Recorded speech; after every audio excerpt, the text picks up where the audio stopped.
Ang white hole ay matagal nang pinag-uusapan ng mga scientists. Sinasabing ito ang kabaliktaran ng black hole. Ito ang magdadala sa inyo sa ibang dimensyon. Pero totoo ba ito? O isang haka-haka lamang? Kung totoo man ito, ano pa ang kaya nitong gawin? At saan natin ito pwedeng matagpuan? Yan ang ating aalamin.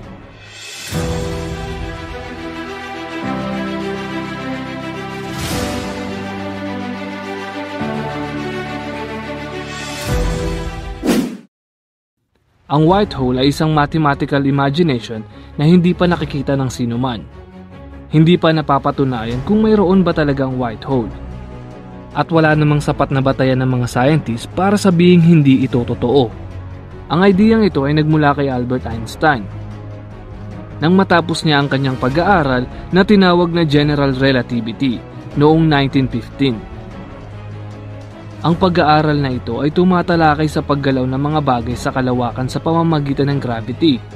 Noong panahong din yun, ay napakaraming tumututol sa ideyang iyon ni Einstein, na pagkakamalan na nga siyang baliw dahil sa sobrang advance niya sa kanyang mga pag-aaral.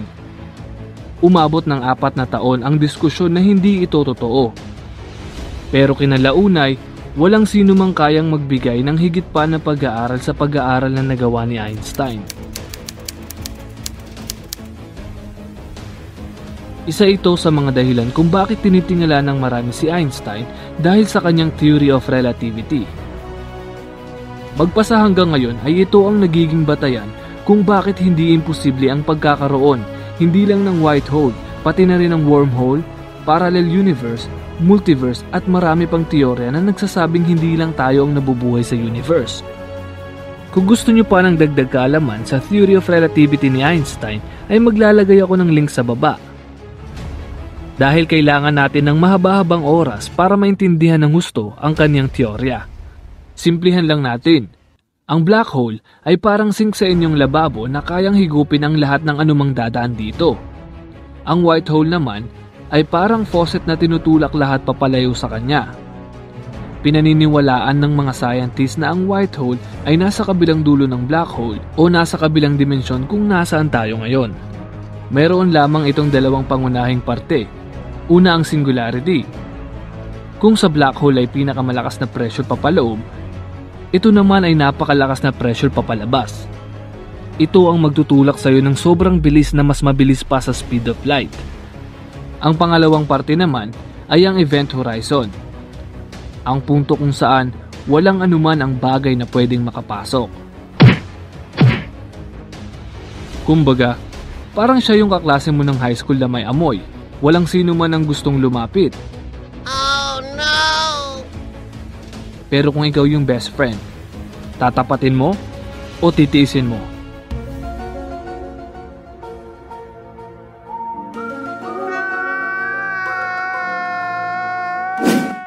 Ano naman ang mga mangyayari kapag nagsama ang white hole at ang black hole?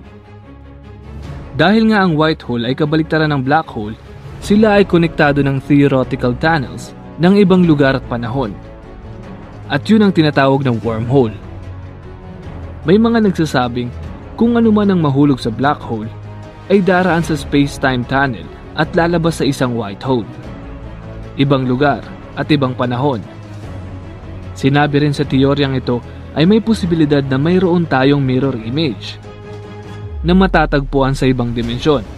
Maaaring kabaliktaran mo o maaaring ikaw na ikaw. Sinabi naman sa ilang pag-aaral ay hindi lamang ito basta-basta mirror image kung hindi kabaliktaran ito ng panahon. Tumatakbo ito pabalik sa nakaraan. May mga nagsasabi naman na nasa iisang lugar lang tayo pero hindi natin nakikita ang isa't isa.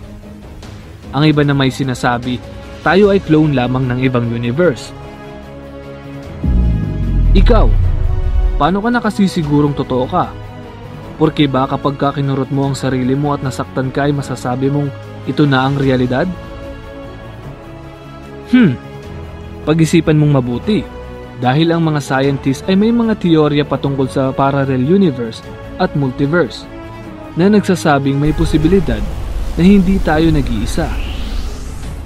Siguro dapat gumawa tayo ng hiwalay na video patungkol sa parallel universe at multiverse dahil mahaba-habang usapin ito. Okay. Sa mga panahong ito ay napaka-imposible pa sa mga tao ang bumiyahe sa sinasabi nating wormhole dahil wala pa tayong kakayahan mag-travel na mas mabilis pa sa speed of light. Sinabi sa pag-aaral na ang tanging susi para mapatunayan ang mga teoryang ito ay lumikha ng special suit na kayang tumagal sa napakatinding pressure na dulot ng black hole at isang spaceship na kayang mag-travel na mas mabilis pa sa speed of light.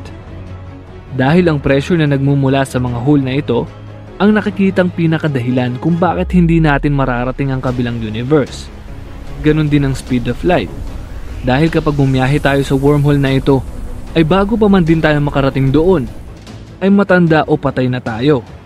Sa mga nakapanood na ng Alice in Wonderland, ay ideya ito sa likod ng general relativity ni Einstein.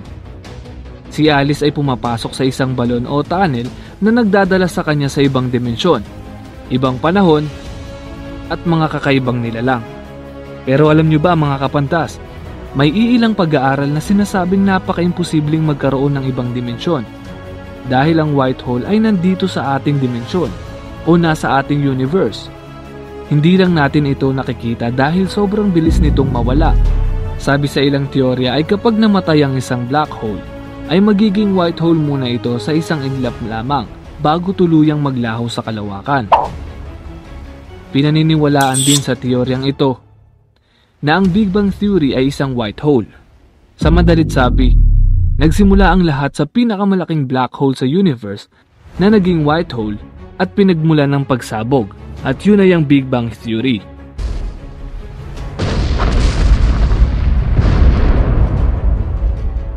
Ikaw, ano sa tingin mo sa mga teoryang ito ang totoo? Medyo nakakalito, di ba? Pero, gayon pa man, sinasabi ng marami sa atin na walang sino man ang kayang makaarok sa kaalaman ng may likha. Maging ang pinakasikat na scientist ay naniniwalang mayroong lumikha ng lahat ng bagay na meron tayo ngayon. Kaya naman, bago ka maniwala sa science ay maniwala ka muna sa gumawa nito, manalig at manampalataya. Yun lamang po para sa videong ito. Pero bago tayo matapos ay dumako muna tayo sa ating What's Out. Watch out. Shout out pala, shout out. What's Out kay Nika Estigoy, Christian UCC, Alpha Gaming PH. What's Out din kay Yesa Kalaksan, Kyle Umpad, Carlo Almerol, kay Reggie Pascual, kay Hunter X Gaming. What's Out kay Erlene Faye Villarao, kay Maiko Pinental, kay Brian Camuñas. What's Out sa inyong lahat at maraming salamat po sa pagsuporta sa ating channel. At kung bago ka pa lamang sa ating channel ay mag-subscribe na. I-hit ang bell, i-hit mo na rin ang all para lagi kang updated sa mga bagong kaalaman. At iwa-watch out natin ang mga comment na related sa ating mga videos.